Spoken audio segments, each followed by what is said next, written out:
ನಮಸ್ಕಾರ ಸ್ನೇಹಿತರೆ, ರಾಜ್ಯ ರಾಜಕಾರಣದಲ್ಲಿ ಬಹಳಷ್ಟು ಬದಲಾವಣೆಗಳಾಗ್ತಾ ಇದೆ. ಸಂಕ್ರಾಂತಿಯ ನಂತರ ಬಹಳಷ್ಟು ಕ್ರಾಂತಿಗಳಾಗ್ತಾ ಇದೆ. ಸೂರ್ಯ ತನ್ನ ಪಥವನ್ನು ಬದಲಿಸಿದಂತೆ ರಾಜಕಾರಣಿಗಳು ತಮ್ಮ ಪಥವನ್ನು ಬದಲಿಸ್ತಾ ಇದ್ದಾರೆ. ಇವತ್ತು ಹೇಳೋ ವಿಚಾರವನ್ನ ನೀವು 100% ನಂಬಲ್ಲ, ಆದರೂ ಸಹಿತ ನಂಬಲೇಬೇಕು. ರಾಜಕಾರಣದಲ್ಲಿ ಎಲ್ಲವೂ ಸಾಧ್ಯ. ರಾಜಕಾರಣದಲ್ಲಿ ಒಂದು ಫೇಮಸ್ ಕೋಟಿಂಗ್ ಇದೆ, ಶತ್ರುವಿನ ಶತ್ರು ನಮ್ಮ ಮಿತ್ರ ಅಂತ. ಅವಕಾಶವಾದ ರಾಜಕಾರಣ ಅಂತ. ಹಾಗಾದ್ರೆ ಏನದು ಎಂಬುದನ್ನು ತಿಳಿಸ್ಲಿಕ್ಕೆ ಅಂತ ನಾನು ಬಂದಿದ್ದೇನೆ. ನಾನು Prajaakeeya Srinivas Belur. Welcome to Prajaakeeya YouTube channel. ಮಿತ್ರರು, ನೀವಿನ್ನು ನನ್ನ ಚಾನಲ್ಗೆ ಸಬ್ಸ್ಕ್ರೈಬ್ ಆಗಿಲ್ಲ ಅಂದರೆ ದಯಮಾಡಿ ಸಬ್ಸ್ಕ್ರೈಬ್ ಆಗಿ ಹಾಗೂ ಈ ವಿಡಿಯೋವನ್ನು ಸಂಪೂರ್ಣವಾಗಿ ನೋಡಿ ನಿಮ್ಮ ಅಭಿಪ್ರಾಯ ಮತ್ತು ಅನಿಸಿಕೆಗಳನ್ನು ಕಾಮೆಂಟ್ಸ್ ಮೂಲಕ ತಿಳಿಸಿ. ನಂಬರ್ 1, ಈಗ ರಾಜ್ಯದಲ್ಲಿ ಕುರ್ಚಿ ಗಲಾಟೆ ನಡೀತಾ ಇದೆ. ಹೇಗಾಗಿದೆ ಅಂದರೆ, ಇನ್ನೇನು ಬಿಜೆಪಿಗೆ ಹೋಗೇ ಬಿಟ್ರು D K Shivakumar and team ಅಂತ ಯೋಚನೆ ಮಾಡ್ತಾ ಇದ್ರೆ, ಅಲ್ಲೇ ಡಿ ಕೆ ಶಿವಕುಮಾರ್ ಅವರು ರಾಹುಲ್ ಗಾಂಧಿ ಭೇಟಿ ಮಾಡ್ಲಿಕ್ಕೆ ಹೋಗಿರ್ತಾರೆ.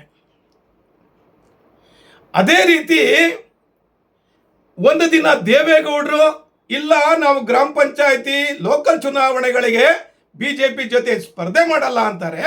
ಆದರೆ ಕುಮಾರಸ್ವಾಮಿ ಅವರು ನಾವು ಎಲ್ಲದಕ್ಕೂ ರೆಡಿ ಇದ್ದೀವಿ, ಗ್ರೇಟರ್ ಬೆಂಗಳೂರು ಚುನಾವಣೆಯಲ್ಲೂ ಸಹಿತ ನಾವು ಬಿಜೆಪಿ ಒಟ್ಟಿಗೆ ಇರ್ತೀವಿ ಅಂತ ಹೇಳ್ತಾರೆ. ಈ ಎಲ್ಲ ವಿಚಾರಗಳನ್ನು ನಾವು ಅನಲೈಸ್ ಮಾಡಿದಾಗ ನಮಗೆ ತಿಳಿದು ಬಂದಂಥ ಸತ್ಯ ಏನಪ್ಪ ಅಂತ ಹೇಳಿದ್ರೆ, ಡಿ ಕೆ ಶಿವಕುಮಾರ್ ಅವರು ದಿನದಿಂದ ದಿನಕ್ಕೆ ಭಾರತೀಯ ಜನತಾ ಪಕ್ಷದ ಸನಿಹಕ್ಕೆ ಹೋಗ್ತಾ ಇದ್ದಾರೆ ಅಂತ ಅನುಮಾನ ಬರ್ತಾ ಇದೆ. Number 1. Number 2, H D Kumaraswamy ಅವರಿಗೆ ಭಾರತೀಯ ಜನತಾ ಪಕ್ಷದಲ್ಲಿ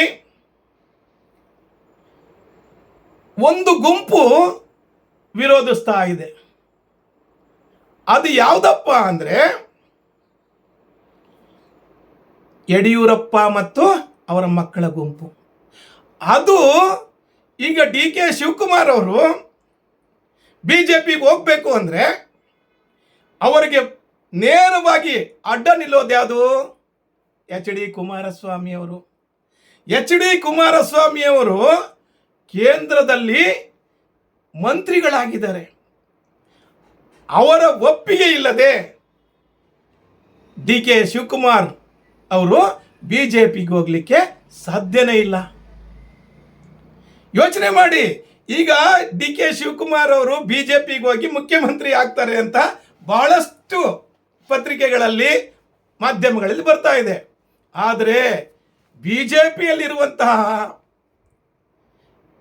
BY ವಿಜಯೇಂದ್ರ ಯಡಿಯೂರಪ್ಪನವರು ಡಿ ಕೆ ಶಿವಕುಮಾರ್ ಮತ್ತು ಅವರ ಬ್ರದರ್ಸನ್ನು ವೆಲ್ಕಮ್ ಮಾಡಿದರೆ, ಎಚ್ ಡಿ ಕುಮಾರಸ್ವಾಮಿ ಮತ್ತು ಈ ವಿಜಯೇಂದ್ರ ಅವರನ್ನು ವಿರೋಧಿಸುವಂತಹ ಒಂದು ಟೀಮ್ ಇದೆ, ಒಂದು ಟೀಮ್ ಬಿಜೆಪಿನಲ್ಲಿ. ಅದು ಯಾರಪ್ಪ ಅಂದರೆ, ಯತ್ನಾಳ್, ಈಶ್ವರಪ್ಪ, ಕುಮಾರ್ ಬಂಗಾರಪ್ಪ, ಸೋಮಣ್ಣ ಹಾಗೂ ತೆರೆಮರೆಯಲ್ಲಿ ಶೋಭಕ್ಕ, ಬಹಳಷ್ಟು ಜನ. ಅದಕ್ಕಿಂತ ಡೆಡ್ಲಿ ಅಪೋಸ್ ಮಾಡೋರು ಯಾರಪ್ಪ ಅಂದರೆ ರಮೇಶ್ ಜಾರಕಿಹೊಳಿ ಅವರು. ಅವರು ಯಾವುದೇ ಕಾರಣಕ್ಕೂ ಡಿ ಕೆ ಶಿವಕುಮಾರ್ ಅವರು ಬಿಜೆಪಿಗೆ ಬಂದು ಮುಖ್ಯಮಂತ್ರಿ ಆಗ್ತಾರೆ ಅಂದರೆ ಆ ಬಿಜೆಪಿ ಪಕ್ಷದಲ್ಲೇ ಅವರೆಲ್ಲ ಇರಲ್ಲ. ಅದಕ್ಕಿಂತ ಮುಖ್ಯವಾಗಿ ಈಗ ಬಿಜೆಪಿ ಒಟ್ಟಿಗೆ ಕೇಂದ್ರದಲ್ಲಿ ಮಂತ್ರಿ ಆಗಿರುವಂತಹ ಡಿ ಕೆ ನೇರ ಪ್ರತಿಸ್ಪರ್ಧಿ ಎಚ್ ಡಿ ಕುಮಾರಸ್ವಾಮಿ ಅವರು ಯಾವುದೇ ಕಾರಣಕ್ಕೂ ಒಪ್ಪಲ್ಲ. ಹೀಗೆ ಹೇಳಿ ಎಲ್ಲವನ್ನ ಮೀರಿ ಡಿ ಕೆ ಶಿವಕುಮಾರ್ ಅವರು ಬಿಜೆಪಿಗೆ ಹೋದ್ರೆ ಬಿಜೆಪಿಗೆ ಹೋದ್ರೆ HD ಕುಮಾರಸ್ವಾಮಿ ಅವರು ಬಿಜೆಪಿಲಿ ಇರ್ತಾರ? ಅದು ಸಾಧ್ಯವಿಲ್ಲದ ಮಾತು. ಆಗ ಅವ್ರು ಏನ್ ಮಾಡ್ತಾರೆ? ಅದಕ್ಕಿಂತ ಮುಖ್ಯವಾಗಿ ಕಾಂಗ್ರೆಸ್ನಲ್ಲಿ ಒಂದು ಬಹಳ ದೊಡ್ಡ ಬದಲಾವಣೆ ಆಗ್ತಾ ಇದೆ. HD ಕುಮಾರಸ್ವಾಮಿ ಅವರು ಇನ್ನೊಂದು 6 ತಿಂಗಳಲ್ಲಿ ರಾಜ್ಯದಲ್ಲಿ, ರಾಷ್ಟ್ರ ಮಟ್ಟದಲ್ಲಿ ಭಾರಿ ಬದಲಾವಣೆ ಆಗ್ತದೆ, ಅದನ್ನು ನಿರೀಕ್ಷಿಸಿ ಅಂತ ಹೇಳಿದ್ದಾರೆ. ಏನದು ಅಂದ್ರೆ, ಜನತಾದಳದ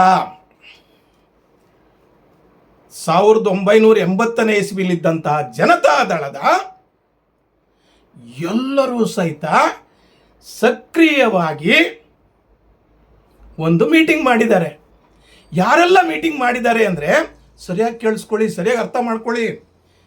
PGR ಸಿಂಧಿಯಾರವರು, ಇಬ್ರಾಹಿಂ ಅವರು ಹಾಗೂ ಮಹದೇವಪ್ಪನವರು, YSV ದತ್ತಾರವರು, ಇವರೆಲ್ಲ ಸೇರಿಕೊಂಡು ಒಂದು ಮೀಟಿಂಗ್ ಮಾಡಿದ್ದಾರೆ. ಅದಕ್ಕಿಂತ ವೆರಿ ವೆರಿ ಇಂಪಾರ್ಟೆಂಟ್ ಯಾರಪ್ಪ ಅಂದರೆ, ಸತೀಶ್ ಅಣ್ಣ ಜಾರಕಿಹೊಳಿ ಅವರೊಟ್ಟಿಗೆ ಏನು ಮಾಡಿದ್ದಾರೆ ಅಂದರೆ, DK ಶಿವಕುಮಾರ್ ಏನಾದರೂ ಬಿಜೆಪಿಗೆ ಹೋಗ್ತಾರೆ ಅಂದರೆ,